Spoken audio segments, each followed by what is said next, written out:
Carta aos Colossenses. Capítulo 1. Prefácio e saudações. Paulo, apóstolo de Cristo Jesus, por vontade de Deus, e o irmão Timóteo, aos santos e leais irmãos em Cristo que estão em Colossos. Graça e paz a vós outros, da parte de Deus nosso Pai. A fé e o amor dos Colossenses. Damos graças a Deus, Pai de nosso Senhor Jesus Cristo, rogando sempre por vós, desde que ouvimos falar da vossa fé em Cristo Jesus e do amor que tendes por todos os santos, por causa da esperança que vos está reservada no céu, da qual já ouvistes pela palavra da verdade, o Evangelho, que vos alcançou, e da mesma forma está chegando em todo o mundo, frutificando e se espalhando, assim como ocorreu entre vós, desde o dia em que ouvistes e conhecestes a graça de Deus na verdade, segundo fostes instruídos por Epáfras, nosso amado conservo, leal ministro de Cristo em nosso favor. Ele também nos contou do amor que tendes no Espírito. A oração de Paulo pelos fiéis. Por esse motivo, também nós, desde o momento em que soubemos desse fato, igualmente não deixamos de orar por vós e de suplicar que sejais cheios do pleno conhecimento da vontade de Deus, com toda sabedoria e entendimento espiritual. E tudo isso com o propósito de que possais viver de modo digno do Senhor, agradando-lhe plenamente, frutificando em toda boa obra, crescendo no conhecimento de Deus, sendo fortalecidos com todo o poder, segundo a maravilhosa força da sua glória, para que com alegria tenhais absoluta constância e firmeza de ânimo, dando graças ao Pai que nos tornou dignos de participar da herança dos santos no reino da luz. A suprema pessoa de Cristo. Ele nos resgatou do domínio das trevas e nos transportou para o reino do seu Filho amado, em quem temos a plena redenção por meio do seu sangue, isto é, o perdão de todos os pecados. Ele é a imagem do Deus invisível, o primogênito sobre toda a criação, porquanto nele foram criadas todas as coisas nos céus e na terra, as visíveis e as invisíveis, sejam tronos ou dominações, sejam governos ou poderes, tudo foi criado por ele e para ele. Ele existe antes de tudo o que há, e nele todas as coisas subsistem. Ele é a cabeça do corpo, que é a Igreja. Ele é o princípio e o primogênito dentre os mortos, a fim de que em absolutamente tudo tenha supremacia. Porquanto foi do agrado de Deus que nele habitasse toda a plenitude, e por intermédio dele reconciliasse consigo todas as coisas, tanto as que estão na terra quanto as que estão nos céus, estabelecendo a paz pelo seu sangue vertido na cruz. E a vós outros também que, no passado, éreis estranhos e inimigos de Deus, conforme demonstrado pelas obras más que praticáveis. Agora, entretanto, ele vos reconciliou no corpo físico de Cristo, por meio da morte, para vos apresentar santos, inculpáveis e absolvidos de qualquer acusação diante dele. Se de fato permaneceis na fé, alicerçados e firmes, sem vos afastar da esperança do Evangelho que ouvistes, e que está sendo pregado a todas as pessoas em todo o mundo, do qual eu, Paulo, me tornei ministro. O ministério do apóstolo. Agora me alegro nos meus sofrimentos por vós, e completo no meu corpo o que resta das aflições de Cristo, em benefício do seu corpo, que é a Igreja, da qual me tornei servo de acordo com a convocação de Deus, que me foi outorgada para convosco, a fim de tornar completamente conhecida a palavra de Deus, o mistério que esteve oculto durante séculos e gerações, mas agora foi revelado aos seus santos, a quem Deus, entre os que não são judeus, aprouve dar a conhecer as riquezas da glória desse mistério, isto é, Cristo em vós, a esperança da glória.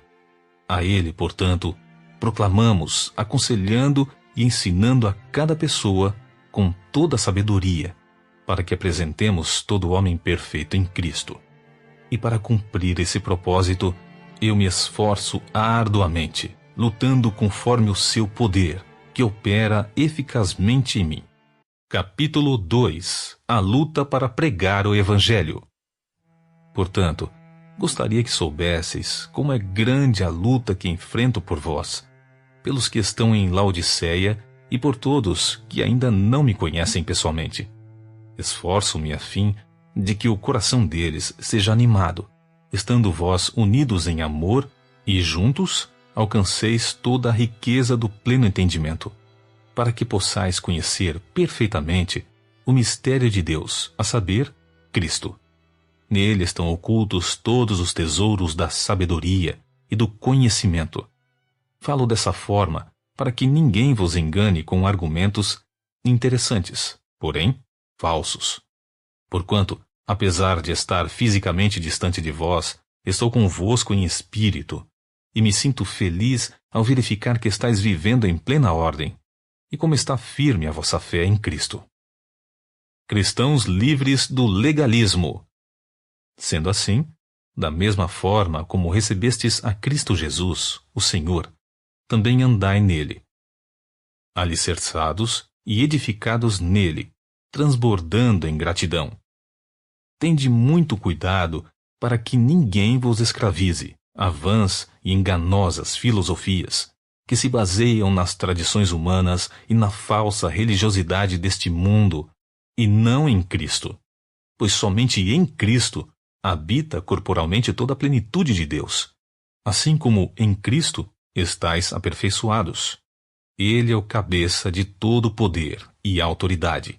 Nele também fostes circuncidados, não por intermédio de mãos humanas, mas com a circuncisão feita por Cristo, que é o despojar da carne pecaminosa. Isso aconteceu quando fostes sepultados com ele no batismo, e com ele foram ressuscitados mediante a fé no poder de Deus, que o ressuscitou dentre os mortos. E a vós outros, que estáveis mortos pelas vossas transgressões e pela incircuncisão da vossa carne, vos deu vida juntamente com ele, perdoando todos os nossos pecados, e cancelou a escrita de dívida, que consistia em ordenanças, e que nos era contrária. Ele a removeu completamente, pregando-a na cruz.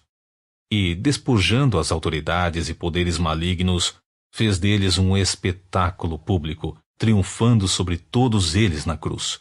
Portanto, ninguém tem o direito de vos julgar pelo que comeis ou pelo que bebeis, ou ainda com relação a alguma festa religiosa, celebração das luas novas ou dos dias de sábado. Esses rituais são apenas sombra do que haveria de vir. A realidade, todavia, encontra-se em Cristo. Não aceiteis que alguém seja árbitro contra vós, fingindo humildade ou culto a anjos, fundamentando-se em visões, ostentando a inútil arrogância do seu conhecimento carnal. Trata-se, pois, de uma pessoa que não está unida à cabeça, a partir da qual todo o corpo, sustentado e unido por seus ligamentos e juntas, efetua o crescimento concedido por Deus. Só Cristo nos livra do pecado. Considerando que morrestes com Cristo para as tradições humanas e a falsa religiosidade desse mundo, por que vos sujeitais ainda a tais ordenanças como se pertencesseis a este sistema de valores? Não mais obedeçais a regras como essas. Não toques, não proves, não manuseis. Todas essas regras estão destinadas a desaparecer pelo uso, pois se baseiam em ordenanças e ensinos meramente humanos. Esses regulamentos têm, de fato, aparência de sabedoria, com sua pretensa religiosidade, falsa humildade e rígida disciplina para com o corpo, mas não têm valor algum para refrear as paixões da carne. Capítulo 3. Vivendo plenamente em Cristo. Portanto, visto que fostes ressuscitados com Cristo, buscai o conhecimento do alto, onde Cristo está assentado à direita de Deus. Pensai nos objetivos do alto, e não nas coisas terrenas. Pois morrestes, e a vossa vida está escondida com Cristo em Deus. Quando Cristo, que é a vossa vida, for manifestado, também vos manifestareis com Ele em glória. Sendo assim, fazei morrer tudo o que pertence à natureza terrena, imoralidade sexual, impureza, paixão, vontades más e a ganância, que também é idolatria. É por causa dessas práticas malignas que vem a ira de Deus sobre os que vivem na desobediência. Nelas também andastes no passado, quando ainda vivíeis com esses hábitos. Mas agora, livrai-vos de tudo isto: raiva, ódio, maldade, difamação, palavras indecentes do falar. Não mintais uns aos outros, pois já vos despistes do velho homem com suas atitudes, e vos revestistes do novo homem, que se renova para o pleno conhecimento segundo a imagem daquele que o criou. Nessa nova ordem de vida, não há mais diferença entre grego e judeu, circunciso e incircunciso, bárbaro e cita, escravo ou pessoa livre, mas sim, Cristo é tudo e habita em todos vós. Assim, como povo escolhido de Deus, santo e amado, revesti-vos de um coração pleno de compaixão, bondade, humildade, mansidão e paciência. Zelai uns pelos outros, e perdoai-vos mutuamente, caso alguém tenha algum protesto contra o outro. Assim como o Senhor vos perdoou, assim também procedei. Acima de tudo, no entanto, revesti-vos do amor, que é o elo da perfeição. Seja a paz de Cristo o juiz em vossos corações, tendo em vista que fostes convocados para viver em paz, como membros de um só corpo, e sede agradecidos. Habite ricamente em vós a palavra de Cristo. Ensinai e aconselhai uns aos outros com toda a sabedoria, e cantai salmos, hinos e cânticos espirituais, louvando a Deus com gratidão no coração. E tudo quanto fizerdes, seja por meio da palavra ou ações, fazei em o nome do Senhor Jesus, oferecendo por intermédio dele graças a Deus Pai. O cristão e seus relacionamentos. Mulheres, cada uma de vós seja submissa ao próprio marido, pois assim deveis proceder por causa da vossa fé no Senhor. Maridos, cada um de vós ame sua esposa e não a trate com grosseria. Filhos, obedecei em tudo a vossos pais, porquanto essa atitude é agradável ao Senhor. Pais, não irriteis vossos filhos, para que eles não fiquem desanimados. Escravos, obedecei em tudo a vossos senhores terrenos, não servindo apenas quando supervisionados, como quem age somente para contentar os homens, mas trabalhando com sinceridade de coração, por causa do vosso temor ao Senhor. E tudo quanto fizerdes, fazei-o de todo o coração, como para o Senhor e não para homens, conscientes de que recebereis do Senhor a recompensa da herança. É a Cristo, o Senhor, que estáis servindo. Pois quem agir de forma injusta receberá o devido pagamento da injustiça cometida, e nisto não há exceção para pessoa alguma. Capítulo 4. Senhores, tratai vossos servos de modo justo e equânime, sabedores de que também vós tendes um Senhor no céu. Orar, vigiar e render graças. Perseverai na oração, vigiando com ações de graças. Rogai, ao mesmo tempo, de igual maneira por nós, para que Deus abra uma porta para a nossa mensagem, a fim de que possamos proclamar o mistério de Cristo, pelo qual estou preso. Orai para que eu consiga manifestá-lo francamente, como me cumpre fazê-lo. Portai-vos com sabedoria para com os que são de fora. Aproveitai ao máximo todas as oportunidades. A vossa maneira de falar seja sempre agradável e bem temperada com sal, a fim de saberdes como deveis responder a cada pessoa. Paulo envia conservos em missão. Quanto à minha situação, Tíquico, irmão amado, fiel ministro e conservo no Senhor, de tudo vos informará. Eu vou-lo envio com o objetivo principal de vos colocar a par sobre como estamos vivendo, e para que ele possa confortar o vosso coração. Em sua companhia, vos envio Onésimo, leal e amado irmão, que é um de vós. Eles vos farão saber tudo o que está acontecendo por aqui. Saudações finais.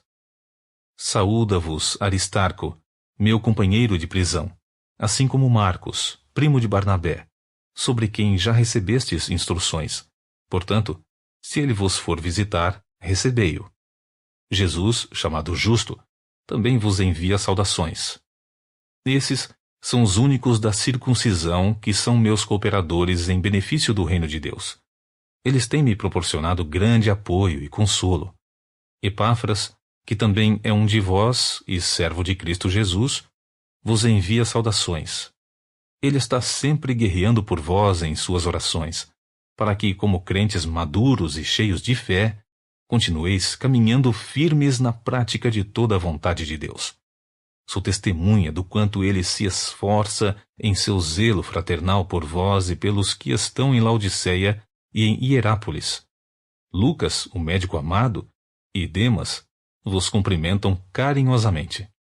Cumprimentai igualmente todos os irmãos em Laodiceia e também Ninfa e a igreja que se reúne em sua casa. Depois de lida entre vós, fazei com que esta carta também seja recebida e lida na igreja dos Laodicenses, e que vós, de igual modo, possais ler a carta de Laodiceia. E dizei a Arquipo: cuida do ministério que recebeste no Senhor, para que o cumpras. Bênção apostólica. Eu, Paulo, faço questão de saudar-vos de próprio punho. Lembrai-vos das minhas algemas. A graça esteja em todos vós.